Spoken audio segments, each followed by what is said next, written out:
ప్రభుత్వంతో పోరాడుతున్నాం, సుప్రీంకోర్టులో పోరాడుతున్నాం. సుప్రీంకోర్టులో పోలవరం నల్లమల్ల సాగర్ ప్రాజెక్టు ఆపాలని రిట్ పిటిషన్ వేసింది మేము. మీరు అంతగానో మాట్లాడినరు. మీరు ఏనాడైనా మీరు పోయి అక్కడ రోజా దగ్గరనో ఇంకో దగ్గరనో గోదావరి జలాలు రాయలసీమకు తీసుకుపోతే ఓకే అంటారు. కృష్ణా నది జలాలు రాయలసీమ లిఫ్ట్ ద్వారా జగన్మోహన్ తీసుకుపోతే ఓకే అంటారు.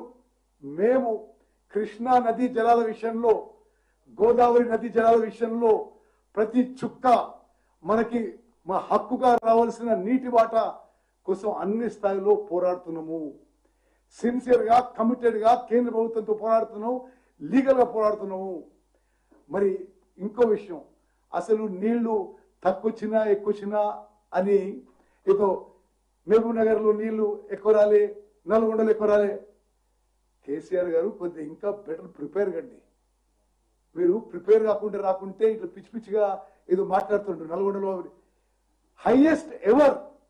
Highest ever paddy production in ఉమ్మడి మహబూబ్ నగర్ జిల్లాలో మా గవర్నమెంట్ లో అయింది. హైయెస్ట్ ప్రొక్యూర్మెంట్ ఎవర్ ఉమ్మడి మహబూబ్ నగర్ జిల్లాలో మా ప్రభుత్వంలో అయింది. ఉమ్మడి నల్గొండ జిల్లాలో highest ever paddy production, highest ever paddy procurement మీ 10 ఏళ్ల కాలే, మేము అధికారంలో వచ్చిన తర్వాత అయింది. అంటే కృష్ణా నదీ జలాలని మన వాటా మనం కాపాడుకొని సరిగ్గా మరి ఇరిగేషను, అగ్రికల్చర్ అన్ని డిపార్ట్మెంట్స్ కోఆర్డినేటెడ్ గా పనిచేస్తే హైయెస్ట్ ఎవర్ ప్యాడీ ప్రొడక్షన్ వచ్చిన విషయం కూడా నేను మనం చేస్తున్నాం. మరి చివరిగా మరి కేసీఆర్ గారికి ఇరిగేషన్ ప్రాజెక్ట్స్ అంటే మరి తానేదో ఎక్స్పోర్ట్ అనుకుంటాడు. కానీ తెలంగాణ ప్రజలు ఆలోచన చేయాలి. 38,000 కోట్ల ఉన్న ప్రాణహిత చేవల్ల ప్రాజెక్టు, రంగారెడ్డి ప్రాజెక్టు మీద ఓహో ఏమో ప్రేమ ఉన్నట్టు మాట్లాడండి. అలా మరి రంగారెడ్డి జిల్లాకు వచ్చే ప్రాణహిత చేవల్ల ప్రాజెక్టు 10,000 కోట్లు ఖర్చు పెట్టిన తర్వాత ఎందుకు మార్చిన మీరు? ప్రాణహిత చేవల్ల ప్రాజెక్టుని పేరు మార్చి అంబేద్కర్ పేరు తీసేసి కాళేశ్వరం ప్రాజెక్ట్ అని చెప్పి మరి అది ఇప్పుడు 1,20,000 కోట్లుగా అయింది. అందులో 3 బ్యారేజీలు కూలిపోయినాయి. ఇప్పుడు పూర్తయ్యే వరకు 1,50,000 కోట్లు అవుతుందేమో. అంటే 38,000 కోట్ల ఉన్న అదే ఆయకట్టుకున్న నీళ్ళని మరి మీరు కట్టే ప్రాజెక్టుకి 4 ఇంతలు అవుతుంది. అది ఎవరి సొమ్ము అండి? మనందరి సొమ్ము. తెలంగాణ ప్రజలు, మనము, మన పిల్లలు, వాళ్ళ పిల్లలను తాకట్టు పెట్టి తీసుకొచ్చిన అప్పులు. అదేవిధంగా నేను ముందు చెప్పిన ఇందిరా సాగర్, రాజీవ్ సాగర్ 1,500 కోట్లతో పూర్తయ్యే పనులు 4 లక్షల ఎకరాల ఆయకట్టు వచ్చేదానికి మీరు మళ్ళీ ఎస్టిమేట్ వేసి, రివైజ్ ఎస్టిమేట్ వేసి, మళ్ళీ పనులు పూర్తి కాకుంటే మేము రివైజ్ ఎస్టిమేట్ చేసి అది ఇప్పుడు 18,000 కోట్లకు చేరింది. ఒట్టి సీతారాం సాగరే, మళ్ళీ సీతమ్మ సాగర్ ఇంకో 3,000 కోట్లు.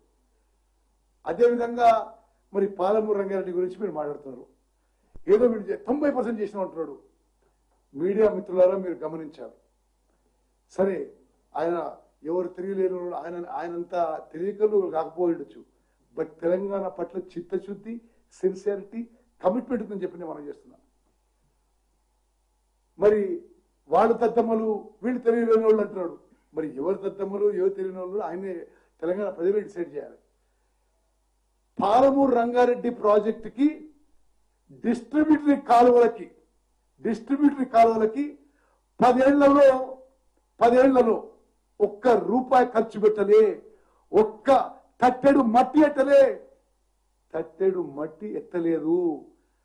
ఆయకట్టు కాలువలకి మీరు 10 ఏళ్లలో 1,80,000 కోట్లు ఖర్చు పెట్టి, అప్పు తీసుకొచ్చి ఖర్చు పెట్టి మీరు మా మీద ఏదో బదనం చేసే ప్రయత్నం చేస్తే తెలంగాణ ప్రజలు నమ్మరు అని చెప్పి నేను మనం చేస్తున్నా. మీడియా మిత్రులారా మీరు దయచేసి ఈ విషయం గమనించాలి. పాలమూరు రంగారెడ్డి ప్రాజెక్టులో డిస్ట్రిబ్యూటరీ కాలువలకి, ఆయకట్టు కాలువలకి, అదేవిధంగా సీతారామ ప్రాజెక్టుకి డిస్ట్రిబ్యూటరీ కాలువలకి, ఆయకట్టు కాలువలకి ఒక్క అంగుళం ముందుకు పోలే, తట్టెడు మట్టి ఎట్టలే. మెయిన్ ట్రంక్ లైన్ చేసిండ్రు. ఇంకో ముఖ్యమైన విషయం చెప్పాలి మీకు. అసలు మేమేదో చేసినాం అంటాడు.